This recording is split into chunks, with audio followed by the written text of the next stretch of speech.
Hello everyone, आज है 1 जुलाई और आज इस वीडियो में हम बात करने जा रहे हैं टाटा टेक के बारे में। 1013 रुपये का शेयर है और एक महीने में देखो तो ग्राफ इंटरेस्टिंग है। एक भयंकर गिरावट से गुजरा ज़रूर था, 1000 रुपये से भी नीचे चला गया था यह शेयर। वापस से कुछ दिन में इसने तेज़ी दिखाई, लेकिन अब फिर से गिरावट यहाँ पर शुरू हो रही है। और ऐसा नहीं है कि जो तेज़ी आई थी ऐसी तेज़ी पहले नहीं आई। अगर आप ग्राफ इससे पहले ऑब्जर्व करोगे तो ऐसी तेज़ी पहले भी आई थी, फिर गिराई। वन अगर आप एक साल का अगर आप ग्राफ देख लो इसका, तो पता चलेगा कि लगातार ये गिर ही रहा है। इसका जो आईपीओ प्राइस था वो 500 रुपये का था, 1400 रुपये पर भैया ये खुला था। ठीक है, हालांकि खुला 1200 पे था, लेकिन थोड़े टाइम में इंट्राडे में उस दिन इसने 1400 रुपये का लेवल छुआ था। वहाँ से जो गिरावट शुरू हुई है वो आज तक नहीं रुकी है और बीच बीच में अटेम्प्ट करता है ये, लेकिन हर बार वहाँ से गिरता है। बात करेंगे वीडियो में कि भैया इस अटेम्प्ट पर भरोसा कर सकते हैं कि नहीं, या फिर और फर्दर डिक्लाइन एक्सपेक्टेड है, और कुछ कंसर्न्स भी ब्रोकरेज हाउसेस ने यहाँ पर रेज करे हैं। तो बात करेंगे उन सारी चीज़ों के बारे में। लेकिन उससे पहले अगर आपने वीडियो चैनल को सब्सक्राइब नहीं किया तो प्लीज़ अभी इसे सब्सक्राइब कर लीजिए, क्योंकि आगे भी बहुत सारे वीडियोस हैं जो काफ़ी ज़्यादा हेल्प करेंगे।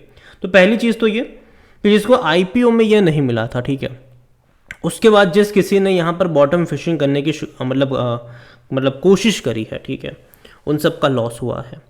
बीच बीच में अटेम्प्ट करा है इसने, ऐसा नहीं कि नहीं करा। जैसे कि अगर आप देखोगे तो यहाँ से अटेम्प्ट आया था, तेज़ी आई, फिर एक बहुत बड़ा अटेम्प्ट का था 1020 रुपये के लेवल से ऐसी तेज़ी दिखाई थी कि 1140 रुपये पर गया था। लेकिन उसके बाद अगर आप देखो तो लगातार ये गिर रहा है। लगातार ग्राउंड इसका जो ग्राफ है वो नीचे की तरफ है, नीचे की तरफ लगातार जा रहा है। और देखो कई बार है कि भैया हाइप इसका ओवर हो चुका है क्या, क्योंकि हाइप एक ही दिन का था इसका। हालांकि आईपीओ डेफिनेटली काफ़ी अच्छे वैल्यूएशन के ऊपर लेकर आए थे। 500 रुपये बहुत सस्ता था ये, ठीक है, बहुत सस्ता था ये। और मैंने इससे पहले जब आईपीओ आया था मैंने कहा था कि हाँ खरीदारी कर सकते हो। इवन जिस दिन आईपीओ इसका लॉन्च हुआ था, ये लिस्ट हुआ था, जब 1400 1300 के आसपास ट्रेड करा था मॉर्निंग में, उसी दिन मैंने वीडियो बनाकर कहा था अब मत पढ़ना, अब मत पढ़ना। अब यहाँ पर जब तक 3 डिजिट देखने को ना मिले तब तक इसके बारे में हम बात भी नहीं करेंगे। लेकिन आया ज़रूर ये, और अभी उसी के आसपास देखने को मिल रहा है। और अभी भी अगर आप देखोगे तो जो डर है, जो हाइप है, वो अभी भी ख़त्म नहीं हुई। जो फियर कह लो वो ख़त्म नहीं हुआ है। यहाँ पर गोल्डमैन सैच्स की अगर हम बात करें तो उन्होंने यहाँ पर 900 रुपये का टारगेट प्राइस दिया हुआ है। सेल कॉल उन्होंने यहाँ पर जनरेट करा है।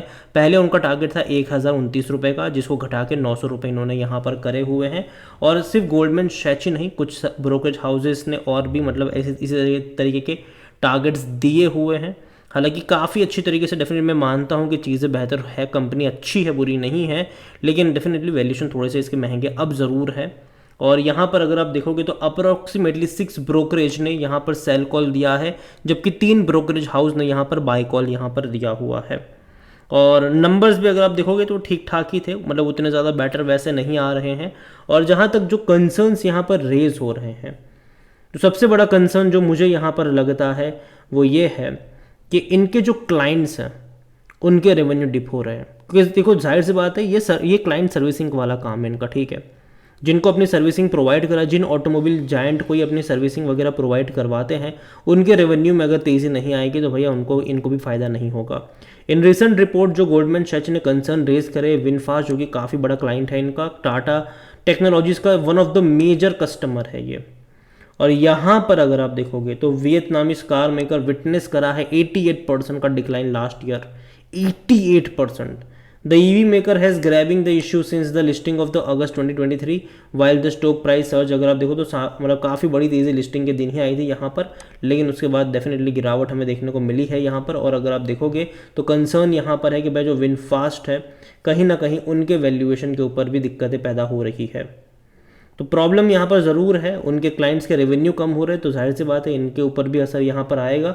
Analyst JP Morgan have also raise concern about the limited evidence of the scaling the non anchor client beyond $20 million plus in annual revenue except for VinFast. The low earning growth expectation for 15% अगर आप देखोगे तो वो भी बहुत कम है। और यहाँ पर जेपी मॉर्गन ने तो 800 रुपये का टारगेट दिया हुआ है, 800 रुपये का टारगेट है जेपी मॉर्गन का, जो कि अगेन थोड़ी सी दिक्कत यहाँ पर ज़रूर है।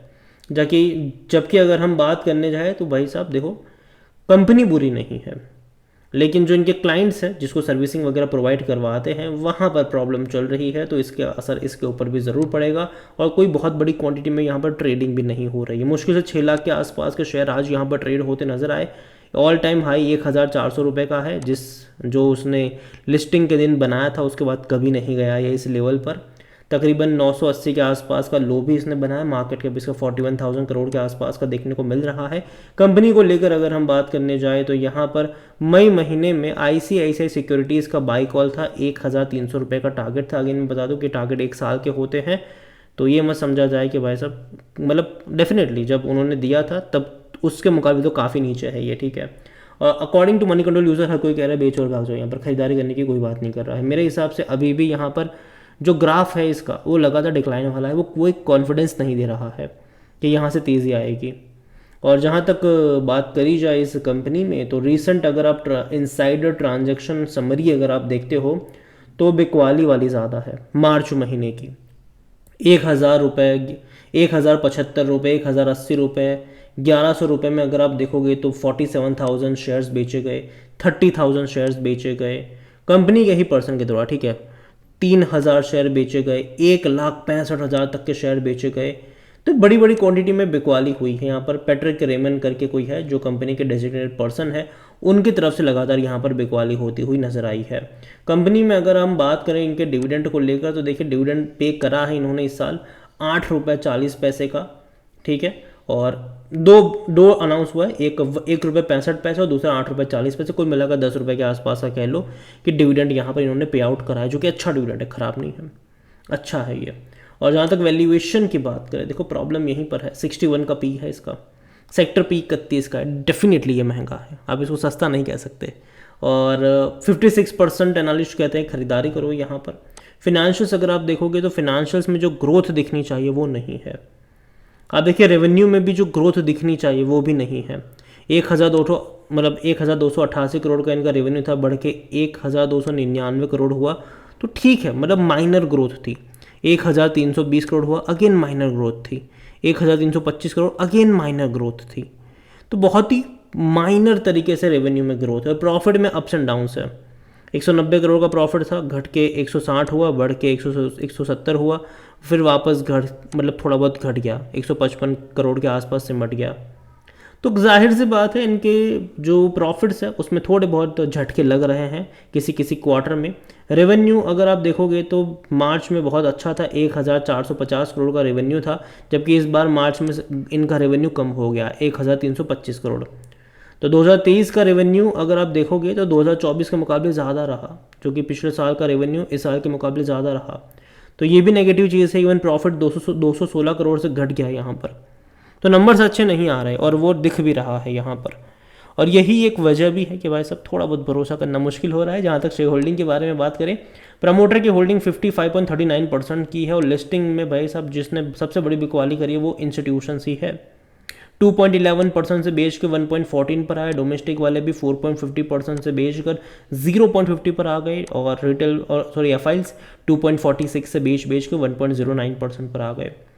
तो इंस्टीट्यूशंस लगातार बेच रहा है, और कोई उतनी अच्छी मतलब होल्डिंग इंस्टीट्यूशंस की यहाँ पर तो नहीं है, वो कंसर्न है यहाँ पर। रिटेल की होल्डिंग देखो तो 16.44% पर है, और जो अदर पार्टीज है वो 25.44% का स्टेक लेकर बैठे हुए हैं यहाँ पर। ओवरऑल अगर मैं बात करूँ इस कंपनी को लेकर, तो डेफिनेटली मुझे अभी भी लगता है कि जो ग्राफ अगर आप ठीक से ऑब्जर्व करो तो वो लगातार डाउनवर्ड ट्रेजेक्टरी शो कर रहा है। लगातार एक डाउनवर्ड ट्रेजेक्टरी वाला ये ग्राफ है, कहीं पर भी अपसाइड देखने को नहीं मिल रही है। और अगर तेज़ी आती है तो वो बहुत ही मिनिमम तेज़ी आती है, टेम्पररी तेज़ी होती है, वहाँ से हर बार गिरता है ये। तो मेरे हिसाब से अभी कहीं पर भी कोई सपोर्ट नहीं बन रहा है, कहीं पर भी कोई बेस नहीं बन रहा है।